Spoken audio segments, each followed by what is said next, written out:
Hey everyone, Andrew here. Happy holiday season.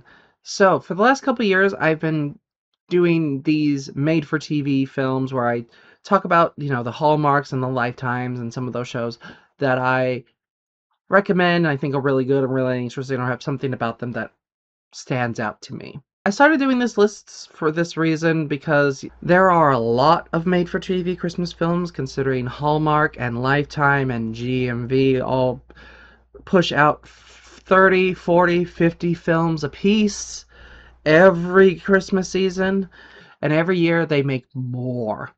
Like, it used to be they would make maybe 10 a year, and now they're making 50 a year per channel, and the majority of them are just kind of meh. Like, if not actually bad, because there are some that are really atrociously bad. But there are some diamonds in the rough, some stuff that is worth watching and worth giving your time. And I wanted to highlight that, so that's why I've been doing these over the last few years. I was a little hesitant to do this list this year. And it's mostly because when I was trying to think of ones I could talk about, I wasn't really having a lot pop in my mind right away of like what I should do and what I want to do. And I wasn't even like worried I wouldn't find any. I was more worried about like, what if I'm start talking about films that I think are just kind of okay. But when I finally decided to sit down and look at it and figure it out, I actually had a lot that I still wanted to talk about. I was like, oh, I hadn't talked about this one yet. I'd really like to talk about this one, or this one, or this one. So I ended up making the list pretty quickly, although like the fifth spot was tricky more because I had too many I wanted to put in that spot. I definitely can tell you now that if I ever get to the point where I have a very hard time picking out what any that I'm going to talk about for the year, I will just stop doing these because, again, this is not for me to highlight the films that are just watchable. These are the ones that I think are actually good to great to amazing. Like, these are ones that I would choose to watch multiple times. And if I get to the point where I'm having to actually be like, oh, was it worth it? Was it not? It's not going on the list. Like, I have to be certain that it's one that I think deserves to be remembered and seen and talked about. For this list, I kind of went with films that are a bit more heartwarming, a bit more emotional, a bit more, in the feels kind of things. They're not going to be like a lot of action things. It's going to be a bit more about talking and dealing with stuff. But it's not pure dramas either. Some are comedies, some are lighthearted, some are goofy, fun. A little bit of everything, but for the most part, like, the majority of this list are films that could have made my list any of the previous years. Like, some of them nearly did. Like, I really should have talked about some of these earlier, but due to just how many other films I wanted to talk about or other things about the film itself made that very tricky and very difficult to do, which is why they got put off. But I'm not putting these ones off anymore. So today I'm going to be talking about 5 heartwarming made-for-TV Christmas films that I recommend. And so my number one that I'm going to be talking about is called The Most Wonderful Time of the Year. This is a film from 2008. It is a Hallmark film. Like, this is another one of the ones that nearly made my list every year, because I do truly love this film. So the film centers around this single mom, Jennifer, played by Brooke Burns, and she is taking care of her 10-year-old son, 8-year-old son, something in that range, and is getting ready for the Christmas season. She's like, okay, what do you want for Christmas? And he's like, oh, I want the rocket wheel. It's this cool bike. It does all of these things. It lights up. It makes noises. It's really awesome. She's like, oh, okay, I can do that. And then she, goes to find out that that is not only a hard to find item, it is the equivalent of the Tickle Me Elmo or the Turbo Man doll from Jingle All the Way, and that you can't find it, no one has it, good luck. So she's running around trying to figure out that. Plus, she's trying to get things set up for Christmas, despite, not having the Christmas spirit after, like, her dad passing when she was little. And so she's been about it. But she's trying to get all that set up. Like, she's planning this big family get-together where it's going to be, like, her son, her mom, her uncle, and her boyfriend and his parents. And this will be like the first meeting with those parents and getting to know them and all that. Only for her to get a call from her mom, who is like, "Oh yeah, no, I'm going on a cruise. Sorry, bye." It's like, "But you're supposed to make the turkey," because she doesn't know how to make a turkey. Trying to like organize everything and make lists and figure everything out. Her uncle is this guy named Ralph, played by Henry Winkler, who is a retired cop, and he's like, "Oh yeah, no, I'm coming. I promise. I already booked a flight." And she's like, "You don't like to fly," and he's like, "I know, but I'm coming. You don't need to worry about it. It's all gonna be fine."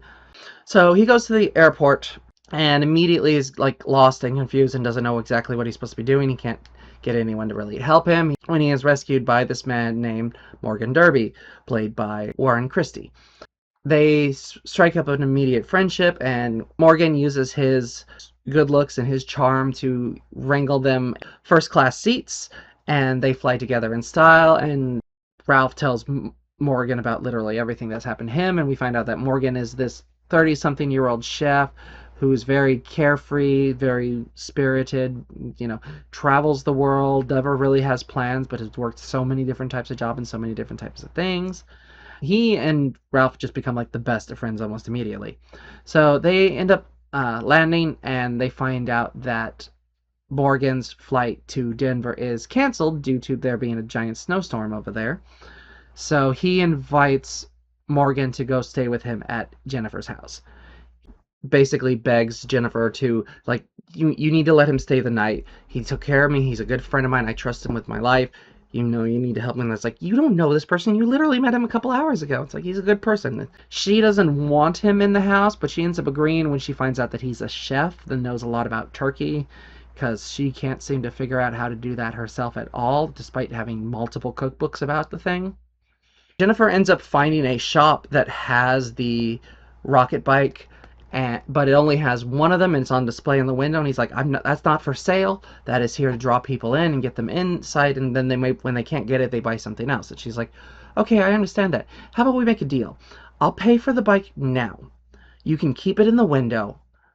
I don't need it till Christmas Eve. I come get it Christmas Eve, so you get all of that business, all of those, eyes coming into the store, and I come pick it up Christmas Eve and take it and all that." And he's like, "Okay, that's fine, but I close at noon on Christmas Eve." And she's like, "I'll be here at 11:59. So she goes home and is getting berated by her neighbor, who wants her to like set up the lights and have it all be white and have it be, the same as all the rest of the houses. And she's like, "Yeah, sure." And she and Morgan immediately have a friction to it, because he's so carefree and go with the flow, and she's very strict and very logical. She's made lists since she was a kid, type of thing. Morgan ends up helping out a lot around the house. He helps put in a real Christmas tree. He does throw out her fake tree to do so, but he does get them a real Christmas tree. He sets up all the lights on the house, and so he helps set that all up. And just despite the neighbor, he puts one red light in the dead middle of the house. The woman starts to go complain about it, and he's like, "Oh, no, this..." No, thanks. It's an old Portuguese tradition based on the legend of the one red candle. Brings good luck. And they go in the house, and Jennifer looks at him and goes, "That's not real, is it?" And he's like, "Nope." And she and Morgan start to get a little bit closer, but she still kind of just also wants to get him out of the house so she can focus and, plan this big elaborate Christmas. And he's like, "You need to calm down. Like, you are not doing Christmas right. You are putting way too much pressure on yourself to make this perfect." Ralph really likes Morgan and really likes the way that Jennifer is around him, but he also really dislikes Jennifer's boyfriend, Richard, because he is this stuffy businessman that's a very safe bet, who wears $800 shoes, which he just sees as, you never trust the person who wears $800 shoes. Which, yeah, I would agree. Yeah, no, never trust a person who has $800 shoes, especially if they look like $800 shoes. So he just records the news talking about the weather being bad in Denver and tries to use that as a trick to keep it so that Morgan stay in the house. But Jennifer figures that out really quickly. She's like, "Hey, that's the same lame joke she did yesterday, and that's the same top she was wearing." And they find out that the airport is running and Denver is open, so she goes to take Morgan to the airport. but he doesn't have his passport on him, so she has to take him back home. And then on the way home, she remembers the bike and rushes over to the store, but it is afternoon and he is closed. She tries calling him. He's then like, "Can you come open the door so I can get the bike?" And he's like, "No." So Morgan basically tries to open the door, causes the alarm to go off. They both run across the street and wait for the cops to show up, and the owner shows up and turns off the alarm. And then when the cops leave, they go over to the owner and it's like, "Hey, since you're here, how about we take the bike that we already paid for?" And he's like, "No." And he and Morgan get into a little bit of a row, and Morgan ends up knocking him out. Morgan takes the keys, they go and get the bike out and, lock everything up. Jennifer has a date with her boyfriend that night and goes off to this party with all of his rich, snobby friends and is basically kind of bored to tears during the party. While that's going on, Ralph and Morgan take care of the kid, and the kid is like, "I'm not sure I believe in Santa anymore." It's like, it doesn't make any sense. How is he able to do all these things and all this stuff? It doesn't make sense anymore. And so Morgan decides that he's going to help the kid believe in Santa. So he goes outside, climbs up onto the roof, which is covered in snow, with like jingle bells, and starts pretending to be Santa. And this gets the kid to, pretend to go to sleep and be excited and believe that Santa's arriving to give them gifts. During the party, Richard proposes to Jennifer, and she ends up agreeing, but only out of nervousness more than necessarily like this is what she wants. That night, when Richard drops her off at the house, he goes up to Morgan and tells him to be out of the house, that he doesn't want him anywhere near his, his wife to be. So Morgan basically writes a goodbye note and leaves his ring and goes to the airport to wait for his flight. Yeah.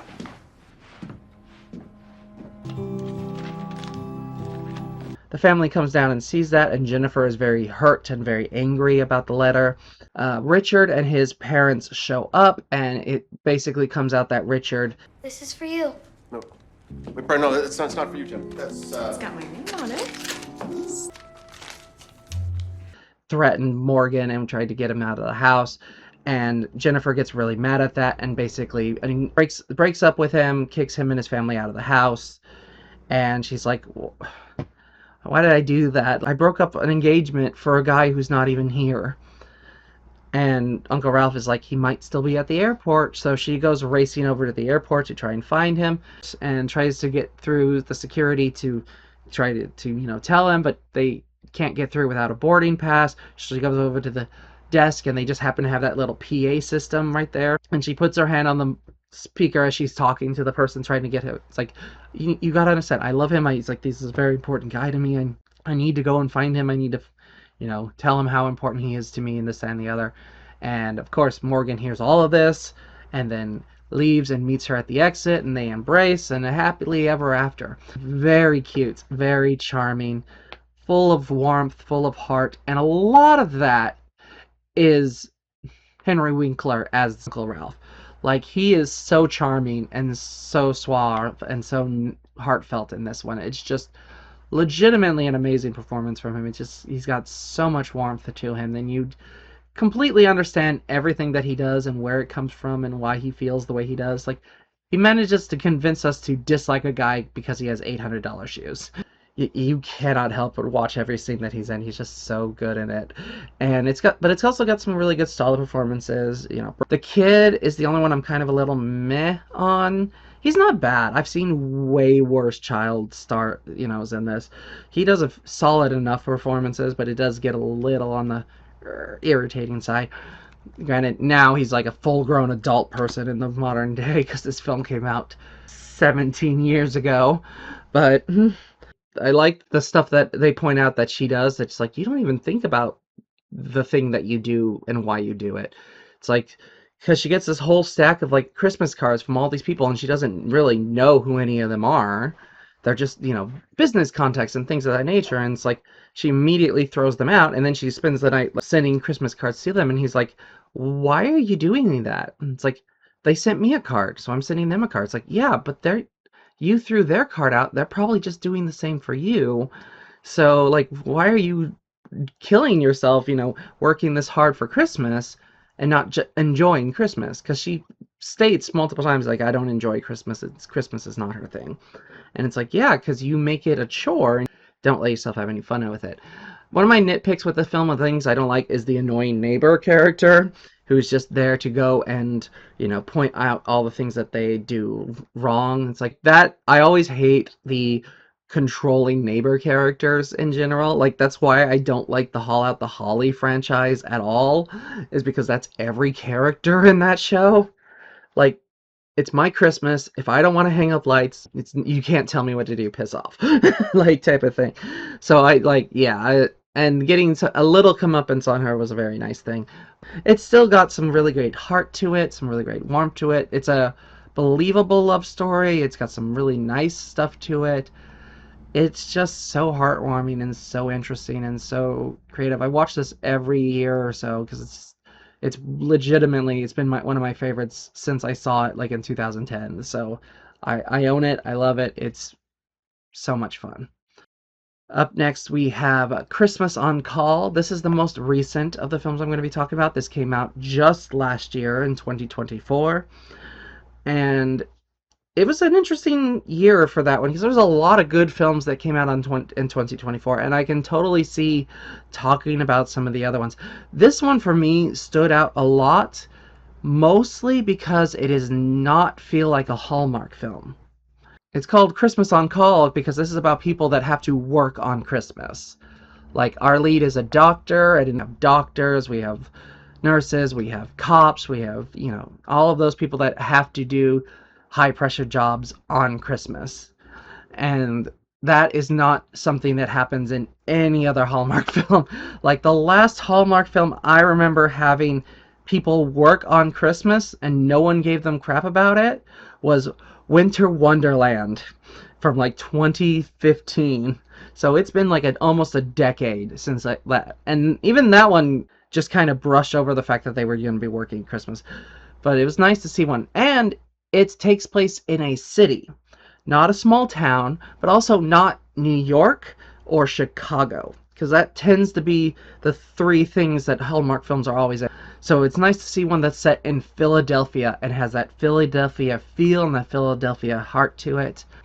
As for the plot itself, the story is fairly simple. It's basically, you have this doctor named Hannah Williams, played by Sarah Canning, who's recently moved to Philadelphia. She's working in this big hospital to, work on her specialized field. This is her first Christmas away from home, this first Christmas without being around her family, and she's having a bit of a hard time with that. But she wanted to get into this program to do this type of medicine because her dad was also a doctor, and he learned here, and he talks about how great the times were and how great Philly was. So he's wanted to do this for a long time. And she ends up befriending this EMT, Wes Sullivan, played by Cedarius Lane.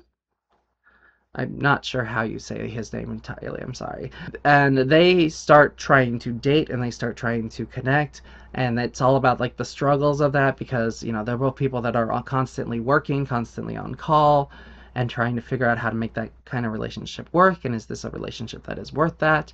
It's got a lot of different people, a lot of following like 3 or 4 different relationships, and these pair of cops that are trying, to figure out if they like each other or not, and you have all this different hearts to it, different elements to it. Your feeling for this film depends on how much you like the main couple, who I think had really good chemistry and bounced off each other extremely well.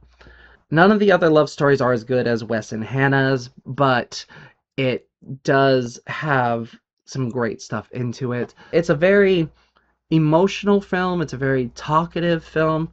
One of the review I found for this described it as like Love Actually for people that work on Christmas, and I think that works really kind of well. Like, I don't think it hits as many different tones as Love Actually does, because Love Actually can be so many different genres in one go, whereas this is a bit more just drama with some romance mixed in. But it has some really good heart to it, has some really good feelings to it. And then also, again, it's set in Philadelphia. Like, they have worked a little bit better to spread out to other cities and do other things, but the majority of these Christmas films are city person goes to small town, or a small town person goes to other small town. The number of them that's like, we went to Santaville, we went to Christmastown. And it's nice for it to not be New York or Chicago, because it's always New York or Chicago, despite them almost never filming in New York or Chicago. Like, maybe Chicago, but usually it's like Toronto pretending to be Chicago or New York. So it is nice to see another town get represented and have it get some real love, because this really does have a Philadelphia feel to it. You know, a lot of Go Birds, a lot of like references to things that are in Philly and Hearts of Philly. It doesn't feel like a Hallmark film. It feels very natural in its dialogue. It doesn't feel as forced as those films do. It doesn't feel as rough as some of those films do. This, for me, is a film that I would describe as the Hallmark palate cleanser. Like, this is a good film to put like in the dead middle of a Hallmark marathon.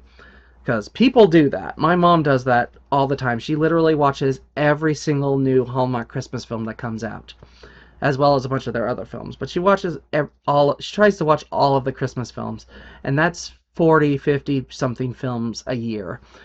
I can't do that. I stopped doing that entirely. I let her do it, and I tell her if it's good, save it. I will watch it. If you wouldn't describe it as good, just okay, delete it.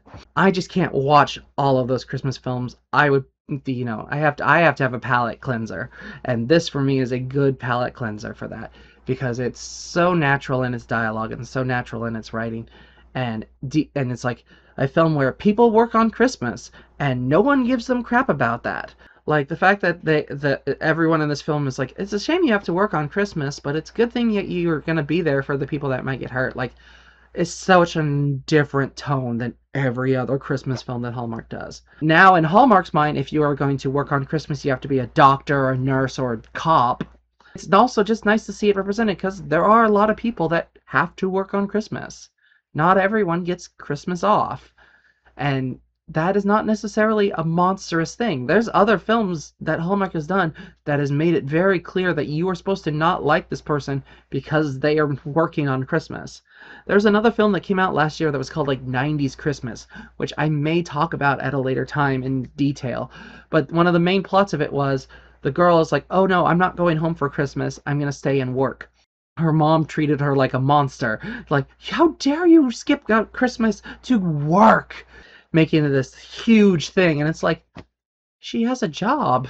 I'm like, as someone who has had to work on Christmas the last decade plus, not just Christmas. I've worked Christmas Eve, Christmas Day, New Year's Eve, New Year's Day, 4th of July. Every holiday I have worked. I've had one 4th of July off in like 12 years.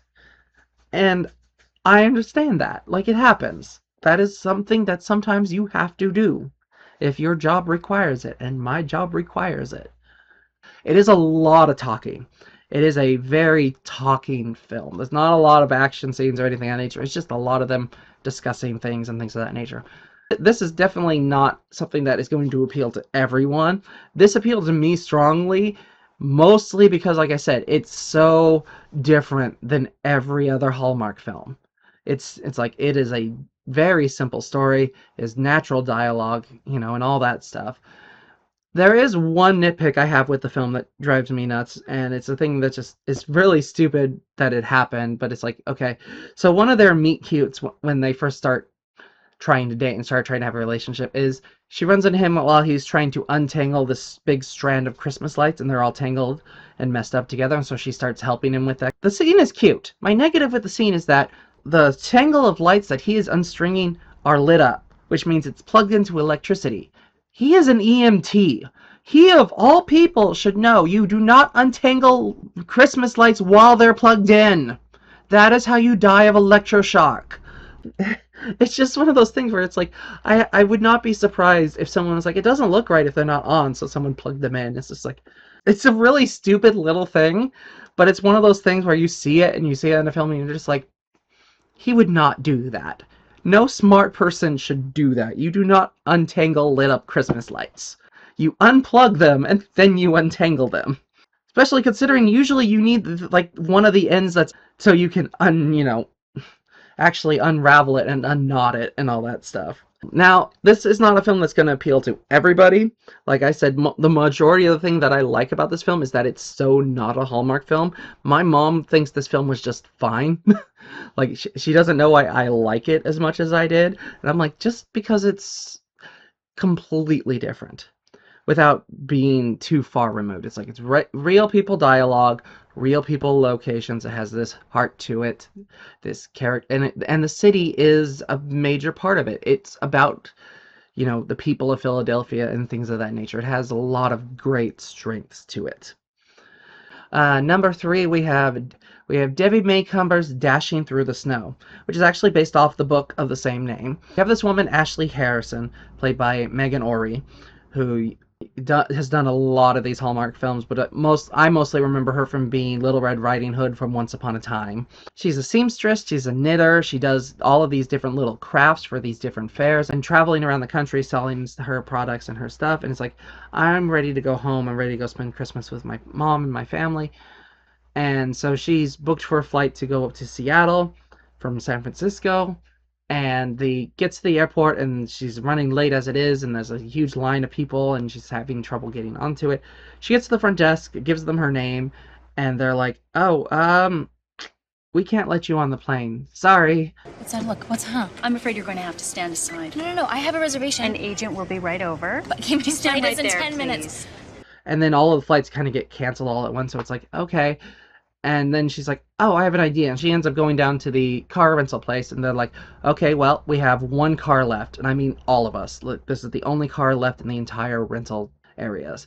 And just before she's about to take it, this young man, Dash Sutherland, played by Andrew W. Walker, comes in, takes the keys, and like, I'll take it, and steals the car from her. He's heading also up towards the Seattle area, and she's like, okay, hey, you stole that from me. I'm like, I'm okay with that, but like, if we go travel together, can you give me a ride? Like, because I need to get home, I need to go up to Seattle. And he's like, very hesitant, but finally he's like, yeah, okay, fine, we'll do that. So they go to get in the rental car and start driving. At the airport, a whole bunch of FBI agents show up, and they're like, have you seen this woman, Ashley Harrison? It's like, yeah, she just rented the car and took off. And they're like, dang it. It's like, and it turns out that they are after her because they believe she is this big terrorist that's been harming the country and causing all this trouble, and she's been hiding under our nose this whole time, but now we got her and we're going to go after her.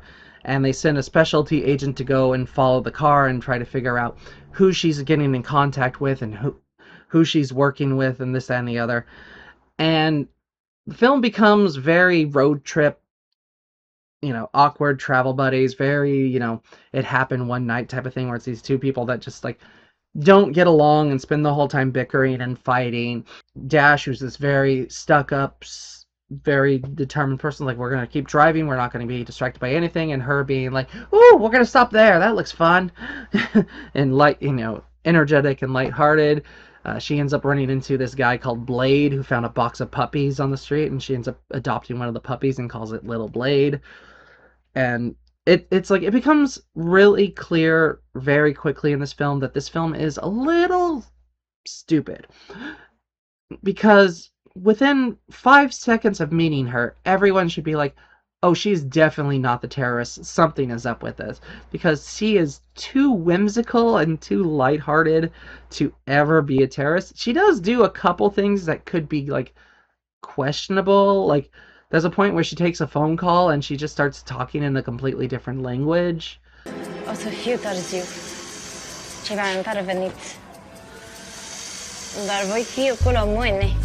That could be seen as terroristy, kind of scary language, maybe.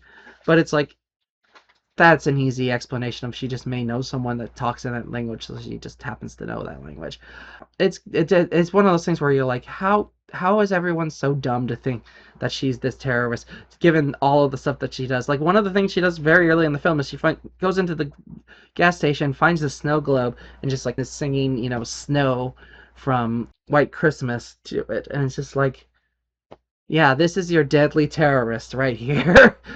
But slowly start to like each other and start to find things that they enjoy about each other. And we find out that Ashley is not very trusting of men right now because her last boyfriend was dating someone else while they were together, and he's like, I will only date a guy if he believes in Santa, because if he believes in Santa, that means he has goodness and kindness in his heart. And Dash is just kind of like, yeah, okay. We eventually find out that Dash isn't a painter like he said, that he is actually an FBI agent, and that this was all a ploy to get him and her in the same vehicle so he could figure out who she is and what her plan is and who she's giving this stuff to. However, he is slightly intelligent, so he's like, none of this makes sense. Everything, like, she is so chipper and lighthearted. I don't believe in any way, shape, or form that she is a terrorist of any kind.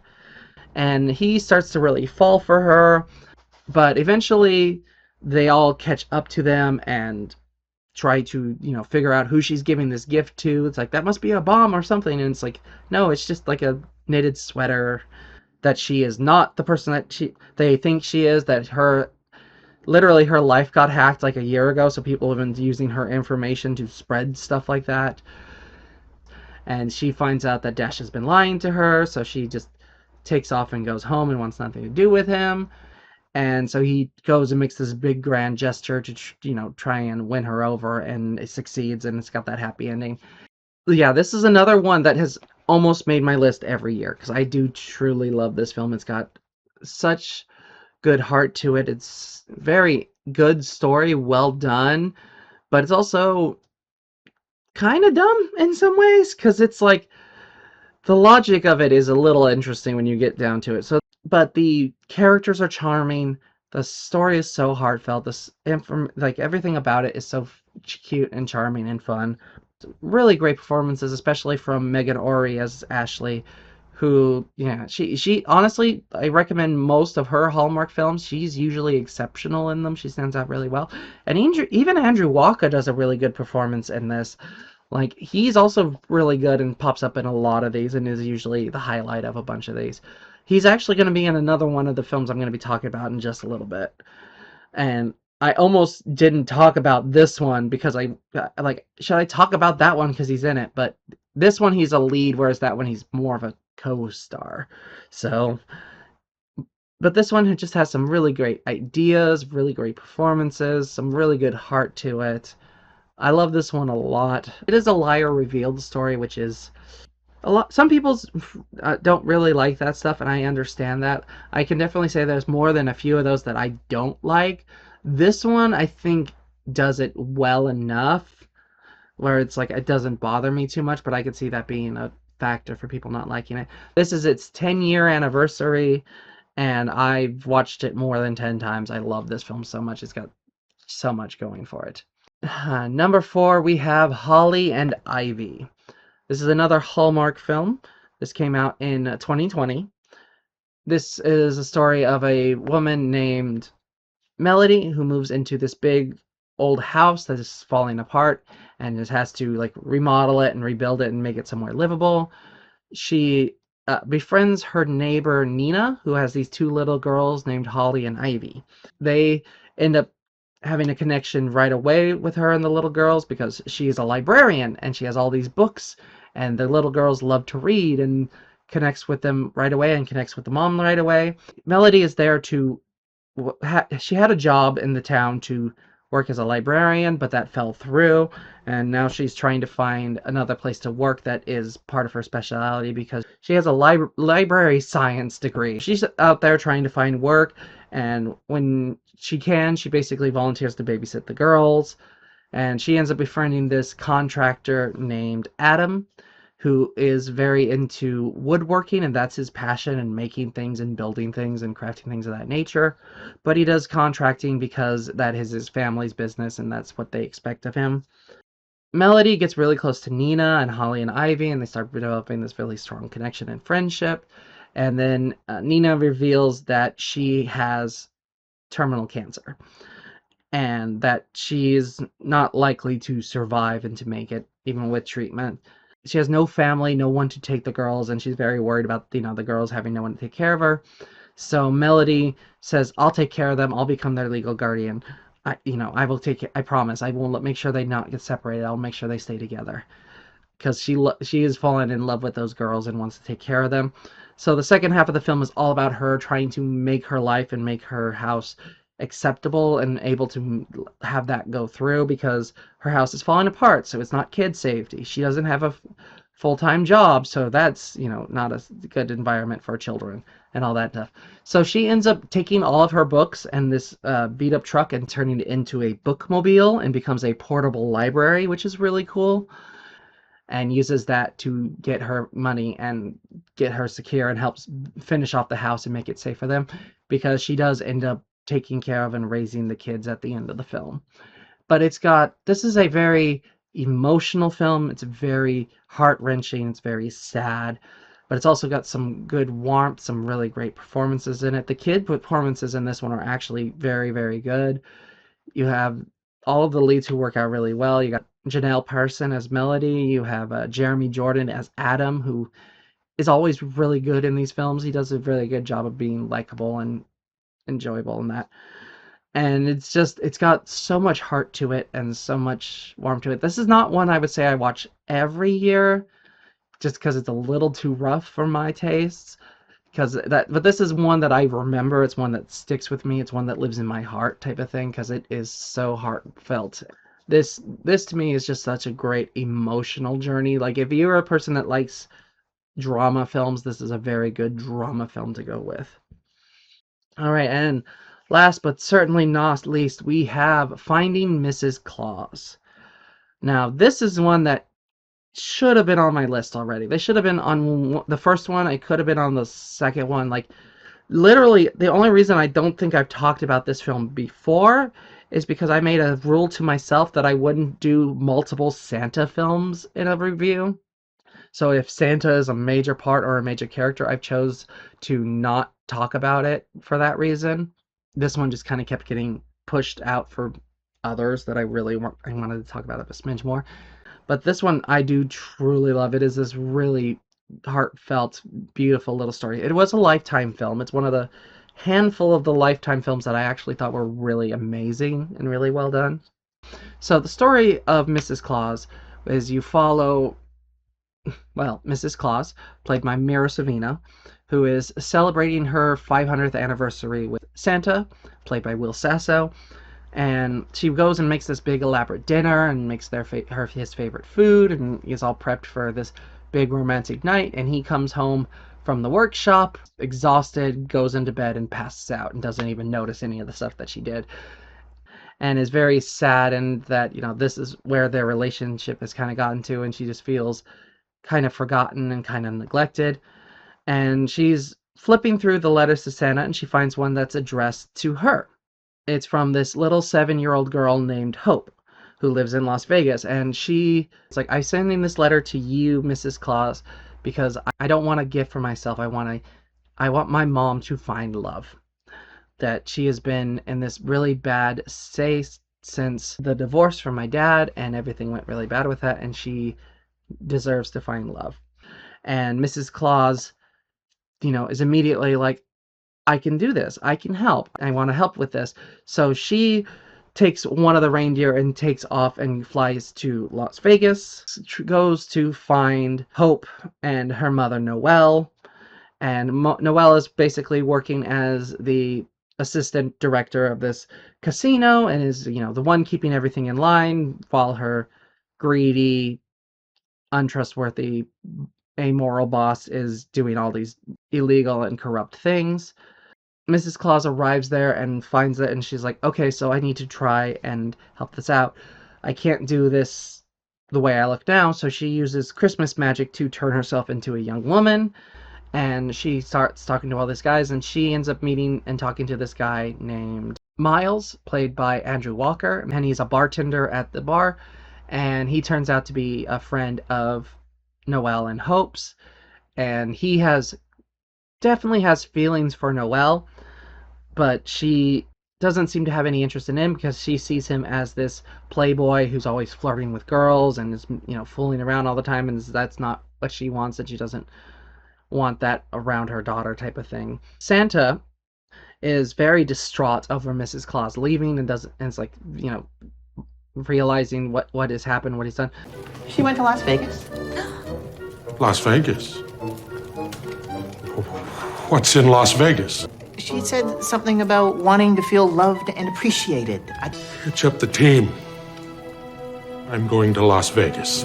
He and his head elf, Calvin, played by Jeffrey Gustafson, also known as Dr. Wilson from House, travel down to Vegas to try and find her. He uses Christmas magic to de-age himself so he can try and win her back. So what do I do?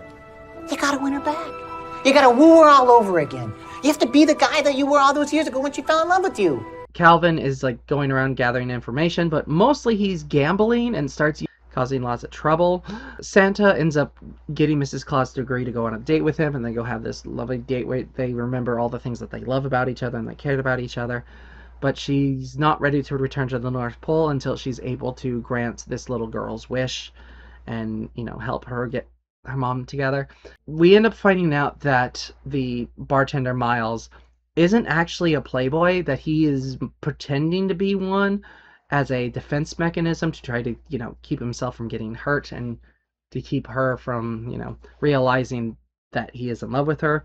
Noelle's been doing a lot of the same thing because she works with her wedding ring on despite being divorced for many years at this point. And slowly and surely, it's like he starts revealing what he feels about her, and they end up getting together, and you have this big happy ending with them all together as Mr. and Mrs. Claus travel back to the North Pole before Christmas. So, like, this is a very charming, heartwarming film. This is legitimately, I love the fact that this is set in Vegas. Like, you don't get any Christmas films set in Vegas, really. And it's nice to see, like, that different side of that. This is legitimately, like, one of my favorite Santa performances of all time. I really love Will Sasso as Santa. I think he does an amazing performance. I may have lost my wife, but I can still save Christmas. You're a disgrace to the uniform! When you left, you took Christmas with you. Oh, you see that? Jessica, I am so sorry. You deserve more. I wish Will Sasso had a better career than he does, because like this to me proves like he could have been a better actor. Because you kind of always compare Will Sasso and Kevin James, and like this film to me proves that like Will Sasso was a much better performer than Kevin James has ever been. But he's got such a good performance of it, and Mira Sorvino works really well as Mrs. Claus. You feel her hurt, and you feel the warmth that she has, and why she would be like this beloved Mrs. Claus-like figure. It's got such a good tone to it. It's got some interesting ideas. You get some really good actors in this. You know, a lot of people that were just coming up but have these really good, fun things. You have Laura Van de Voot as Noelle, who has always been fairly good in some of these ones. Like one of previous years, I talked about Desperately Seeking Santa, which she was the lead in. She was really good in that one as well. Like the child performance in this one is very good. It's got some really nice heart to it. This is legitimately one of my favorite Christmas films of all time. Like this easily could have been on my first list, but I really wanted to talk about like Boyfriend for Christmas. And so if I'm going to talk about Boyfriend for Christmas, I can't do another Santa film. And then something similar happened the next year, and then the next year. And I'm trying not to just overdo this with all one type of film. That said, what do you all think of these films? Do you like these films? Do you hate these films? Do you have some that you would recommend to me? Do you have some of your own thoughts on them? Let me know below. If you would like me to do one of these years where I just talk about like some of the Santa films that I actually really liked, or some kind of theme for this, I would appreciate. Like, I've considered it. I nearly did like, the different adaptations of, Shop Around the Corner, or, the different Shakespeare variations and all that. But then it's like, no, because then I have to watch some of the really bad ones to figure out which ones to actually talk about. So but I would love suggestions and things to add to this kind of video. Let me know what y'all think about this. Happy watching, happy reading. I sadly will not be seeing you guys in December, as I'm gonna have to take a little bit of a hiatus. Not too long. I'll be back in January. I'll do my top 5 best and worst films of 2025, and I'll give you my honorable and dishonorable mentions. I'm a little burnt out, and I most likely will be moving in January or February. We're still not 100% sure on that, but I need time to pack. So sorry, guys. I promise I will be back. I will see you all later. Until then, bye.